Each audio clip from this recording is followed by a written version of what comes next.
শীতের সিজনে আমি অনেকবারই ফুলকপি নিরামিষ সবজি বিভিন্নভাবে বানিয়েছি আর রেসিপিও আমি এখানে শেয়ার করেছি, কিন্তু এবার যে আমি নিরামিষ ফুলকপির রেজালাটা বানিয়েছি এটা হয়েছিল সবথেকে সেরা। ফুলকপির সবজি তো অনেকবারই খেয়েছি, এবার সত্যিই খেতে অপূর্ব হয়েছিল। একদম রেস্টুরেন্টের থেকেও ভালো টেস্ট হয়েছিল ফুলকপির রেজালাটা।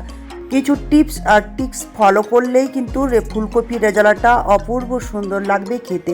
আর এই টিপসগুলো দেখার জন্য আপনাদের সম্পূর্ণ ভিডিও জুড়ে থাকতে হবে, তাই আপনাদেরকে অনুরোধ করছি সম্পূর্ণ ভিডিওটা স্কিপ না করে দেখতে থাকুন।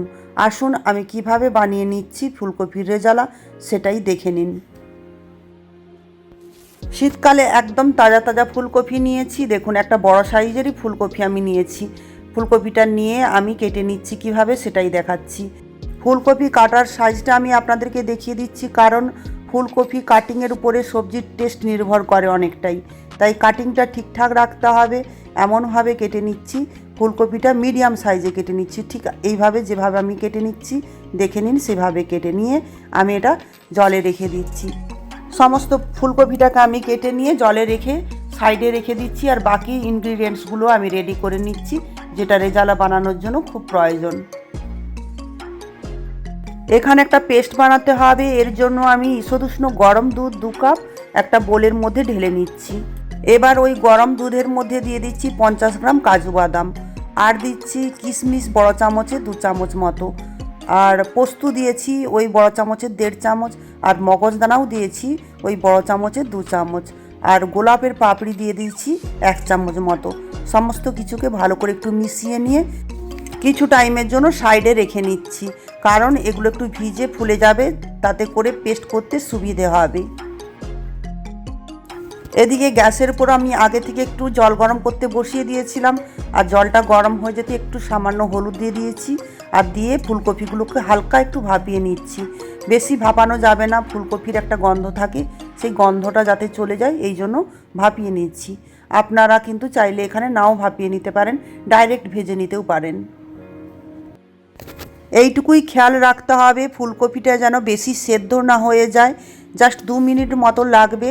জলটা একটু ভালোভাবে ফুটে উঠলেই ফুলকপিটাকে জল থেকে ছেঁকে নিতে হবে, এবং ছেঁকে নিয়ে আমি রেখে নিচ্ছি। দেখুন রেজালাটাকে টেস্ট দেওয়ার জন্য একটা ভাজা মশলা রেডি করে নিচ্ছি। ভাজা মশলা হিসাবে দিয়েছি ছোটো এলাচ 4-5টে, আর দিয়েছি লবঙ্গ 5টে মতো, আর জায়ফল দিয়েছি হাফ টুকরো করে ভেঙে, দারচিনি 1 টুকরো দিয়েছি, আর সাহাজিরেটা দিয়েছিলাম ছোটো চামচের 1 চামচ, পানমৌরি দিয়েছিলাম ছোটো চামচের 1 চামচের থেকে একটু কম, আর জায়ত্রী দিয়েছি একটা ফুলের পাপড়ি।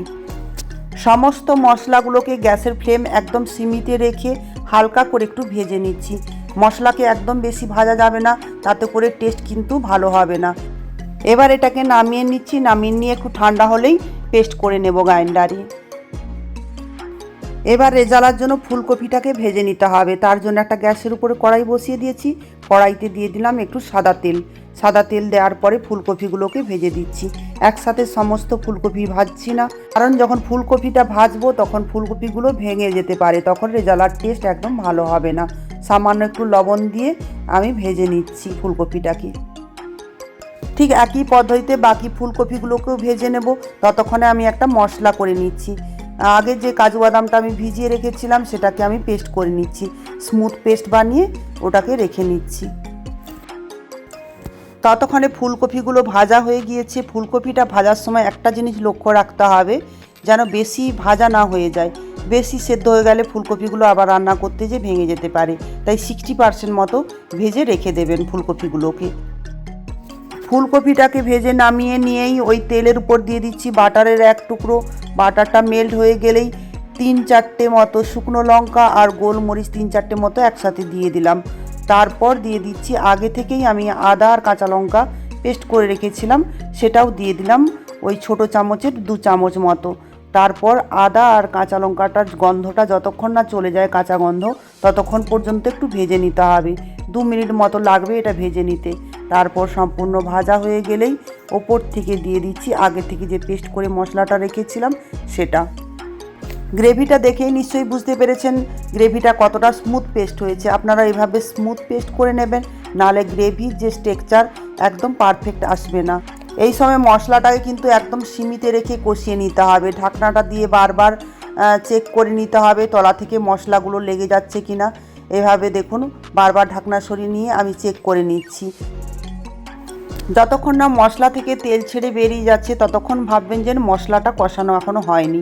এই প্রসেসটা কিন্তু অনেকটাই টাইম লাগে, প্রায় 6-7 মিনিট মতো টাইম লাগবে। ঢাকনা দিয়ে বারবার যেভাবে চেক করছি ওভাবেই চেক করে নিতে হবে। মশলাটা সম্পূর্ণ কষানো হয়ে গেলে ওপর থেকে কিছু গুঁড়ো মশলা দিতে হবে।